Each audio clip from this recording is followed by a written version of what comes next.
और फिर लाजिम तो नहीं कि जो लोग दिल में बसते हों वो दिल का हाल भी जानते हो। मैंने कभी खुद को इस खुशफहमी में नहीं रखा कि मेरी कमी किसी को उदास कर सकती है, क्योंकि लोगों को आखिर लोग मिल ही जाते हैं, बदतर से बेहतर और बेहतर से बेहतरीन। खुदा जानता है मैंने वहां भी सब्र किया जहां लोगों के लहजे उनके मुंह पे मारने वाले थे।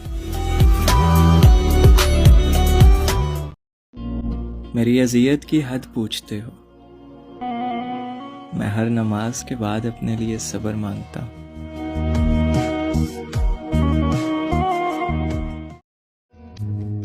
तुझे क्या खबर क्या हश्र हुआ है मेरा, तेरे नजदीक तो तूने चंद लफ्ज कहे थे। हासिदों की नजर से बचा करें, यकीन करें ये हंसता मुस्कुराता इंसान खा जाते हैं।